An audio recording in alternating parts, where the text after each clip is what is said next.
Yes, Luke Jones will be on the scene out there. If there's any breaking news, you'll get it first on our WNST tech service. That, of course, brought to you by Coons Ford of Security Boulevard. And, of course, the first-place Orioles taking on the first-place Texas Rangers. And we have a new addition to the Birdland family in pitcher Wade Miley. We're going out to Seattle right now. This guy covers all things sports at Q13 Fox. He is the sports director up there in Seattle at KCPQ and the host of Q It Up Sports, as well as all things Seahawks and Sounders and all the cool things going on there, including Mariners baseball and a little dealing off, which I guess if you're up in the Pacific Northwest and you're a Mariners fan, this is getting a little tiring, this sort of fade thing, right, Aaron?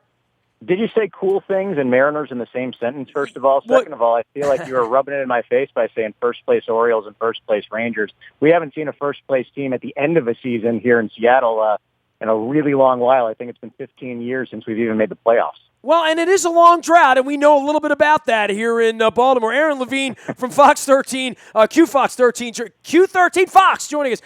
That's almost like the Pulp Fiction, right? The that scene with Mia Farrow where you had the girl. Either way, Wade Miley, right? I mean, I don't know if I'm supposed to be excited about a fourth starter or fifth starter, whatever he is at this point, but certainly from what our eyes have seen here with starting pitchers, any guy that can go out there and get you to the sixth inning at this point, we certainly have enough bats to sort of pull us through here in Baltimore.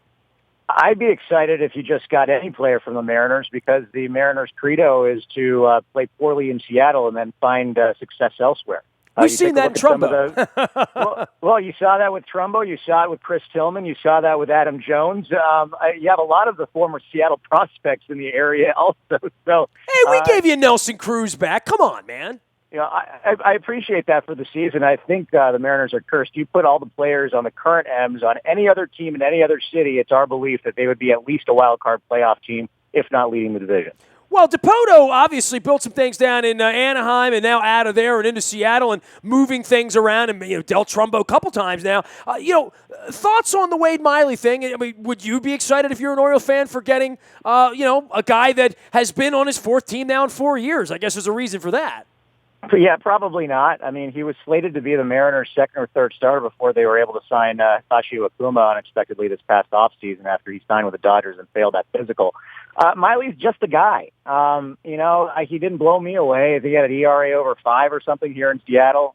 He was constantly giving up runs. The Mariners weren't able to produce enough runs, and it wasn't an exciting signing looking back on it and having him for half a season, but hopefully he'll find a little bit more success in Baltimore. Well, we certainly hope so here. And I'm not rubbing the first place in, bro. I'm 25 years into this. You know how many times in August I could sit here and say the first place, or you got to say it when you win. It's like, remember 2 years ago you got to say the world champion Seattle Seahawks. That's a nice feeling. You don't let that go in March because you won in February, right? No, there's no doubt about that, but at least the Seahawks have won something over the last decade. We're talking about a franchise in the Mariners, unfortunately, that's had the worst possible ownership, at least up until this year, dating back to 2002 when they got rid of Lou Piniella and they cleaned house. And it's just been a series of what feels like a cursed franchise for close to 2 decades now, dating back to that amazing 2001 season where they won 116 games, but still lost before the World Series. I think they're one of 2 franchises in all of Major League Baseball that's never made it to the World Series. So there's a reason why we have a negative impression of this team at this point. The saying goes right now, same old Mariners until they prove us otherwise. Well, everybody had fun in Cooperstown a couple weeks ago, though, right? No doubt about it. In fact, Ken Griffey Jr. is going to be in town this weekend for a Hall of Fame weekend here in Seattle. Where all the local fans get to pay their respects, the ones that hadn't made it all the way out to Cooperstown. Are they giving away like a teal Griffey jersey or something? I mean, that's what they need. They gave away a Palmer throwback to 66 here a couple weeks ago. I got boxed out. I mean, I bought tickets, couldn't even get one of them. Now they're scalping them on the internet for $40. But, I see a Griffey teal giveaway. That's what I want as a Mariner guy, right? Oh, yeah, and there's no question. He's one of the most iconic athletes in Seattle sports history. The problem with the Mariners franchise is they've been leaning on that 2001 and dating back to Griffey's teams so much over the last decade that we're kind of sick and tired of it. I shouldn't say that it's not going to be an amazing weekend, because it will be this weekend, but this franchise continually goes back to the quote-unquote glory days of Griffey and Buhner and Edgar Martinez, and we want to be able to embrace some of the new guys the way we currently embrace the Russell Wilsons and the Richard Shermans and the Doug Baldwins and everybody on the Seahawks team that won a championship in 2013. Aaron Levine joining us here from the great city of Seattle, where I had a great time last year on my 30-30 tour, my stop at out there at Safeco. And, for me, walking into the city, and you mentioned the Seahawks, and look, I was in New York during the Super Bowl, and I always thought that lime green, Dayglow green, crayon color looking thing was a little crazy until I saw it in Times Square. And I saw it in Times Square, and I'm like, it'd be kind of badass to be wearing that Mr. Yuck Green thing in a sea of Mr. Yuck Green. And I've been out there as part of the number 12 man and all that stuff, and I've seen games in both stadiums. But last summer, going in there on the back end of the debacle at the end of the Super Bowl and losing that game the way they did, Pete Carroll having to live with that all summer long, I walked through the city for one full day, and all I saw in the middle of June was Seahawks gear. I mean, it really has sort of enveloped the community there over the last decade. That team's been there 4 decades. So, but this incarnation has brought them this championship you haven't had since the Sonics, right? And they've become everything there to the sports landscape, correct? They certainly have, and it was one of the best news of this offseason that they re-signed John Schneider to a contract extension, their general manager through 2021. They had Pete Carroll, who's the oldest head coach in football currently. They signed him to a contract extension through 2019. He's the oldest coach, really? He might be 64, turning 65 in September, but wow. he acts like a 25, 30-year-old. Well, he's still listening to rock and roll, man. There's no doubt about it, right? It'll keep you young, right? Yeah, this guy can go until he's 95 minimum. I really believe that, and Seahawks fans here believe that too. And what they've been able to do here, despite that terrible play call, unfortunately, at the end of Super Bowl 49, is what I feel like they were on the brink of a dynasty, and they still have an opportunity to continue their success this season. I mean, I feel like they're one of the odds-on favorites to win the Super Bowl this year, and there's absolutely a different intensity and vibe around this year's camp. It's one that reminds me of the training camp after they lost to Atlanta in the divisional playoffs. That was the year in 2013 that they won the Super Bowl. Look, for any team that wins, and we've had our own share of parades here as well, we know the aftermath of that. A couple years later, you got guys going off, taking big contracts in lots of other places. If they stick around, they take the piss, they hold out, they want more money. The agents on the phone and all of that, and everybody was the most important part of the puzzle. Marshawn Lynch, as much as, he didn't curry favor with the media and had his own sort of idiosyncrasy, shall we say, and a little unorthodox. A big part of that, and it is starting to change what you're seeing on the field. But you win with a young quarterback, you can hold that glow for a long time. We're trying to do it here with Joe Flacco, and certainly Russell Wilson appears to be getting better. But parts are going away from that championship a couple of years ago. As they say, last year was a long, long time ago, right?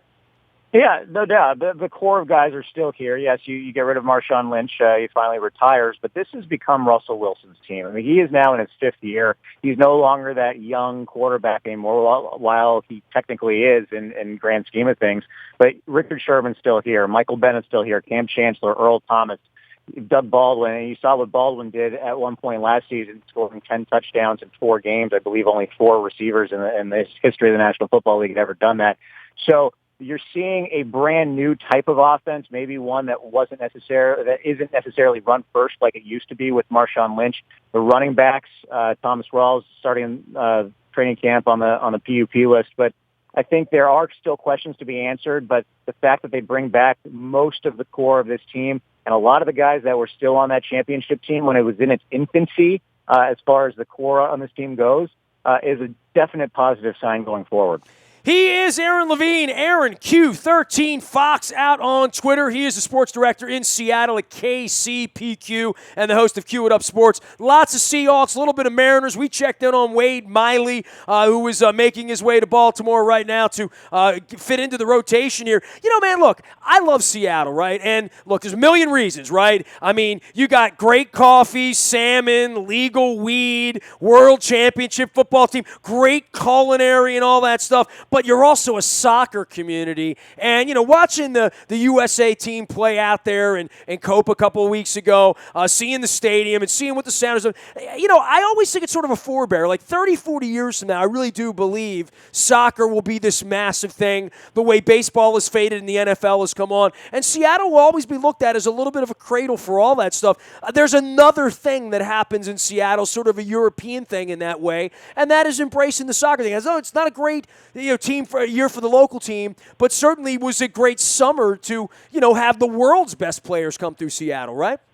Yeah, no doubt about it. And the Sounders are still selling out all of their games along the I-5 corridor up here in the Northwest, with Portland, Seattle, and Vancouver all in the MLS. They've really developed, and it's a historical rivalry, even though Portland just got a team in 2011 and goes all the way back to the North American Soccer League days, this rivalry that was built in the 60s and 70s and continues now in Major League Soccer. And so if you want to experience a European rivalry type soccer match in the States, you go down to Portland or you go up here to Seattle when the Timbers and the Sounders are playing. It really is a surprise to me when they originally announced back in 2008 that Seattle was going to have a Major League Soccer team. Never in a million years did I dream that they'd be selling out. When I say they sell out, they close off part of the top of the stadium, but still it's 43,000 fans for a Major League Soccer game every single time the Sounders play here in Seattle. And great craft beers to go with it. Yeah, no doubt about it. IPAs are flowing. You guys are living a good life up there in the Pacific Northwest, despite the fact that your baseball team stinks. But, yeah, we'll always have next year. I mean, we heard that here in Baltimore for 15 years, but now I can say first-place Orioles. So, Aaron, I'm trying to give you a little hope out there, okay? I hope. We got our fingers crossed, and I'll believe it when I see it. Dude, it can't be as effed up as it was here for a while. It still is, quite frankly, to some degree. Hey, man, great having you on, and great insights on Wade Miley, the Seahawks, as well as a little bit of soccer. We appreciate the visit, Aaron.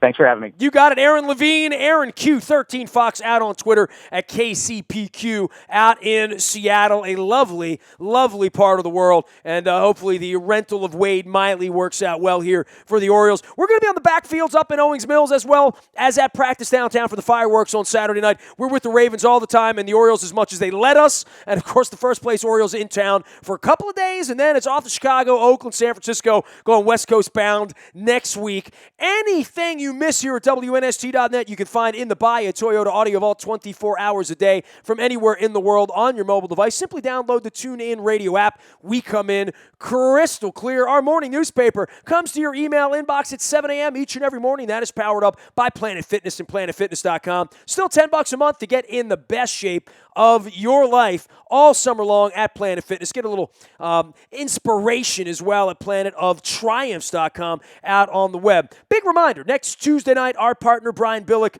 here at WNST.net on behalf of the Living Classrooms Foundation. We're visiting Carroll County. We're going to Greenmount Station, crab cakes, beer, laughs, football, conversation with our partner and our friend Brian Billick. It'll be a great, great night at Greenmount Station on Tuesday the 9th. We hope to see your face in the place. Any breaking news, Orioles or Ravens, anything locally comes to you first on the WNST Tech Service. That is brought to you by our friends at Coons Ford of Security Boulevard. Dennis will be here on Thursday driving you home.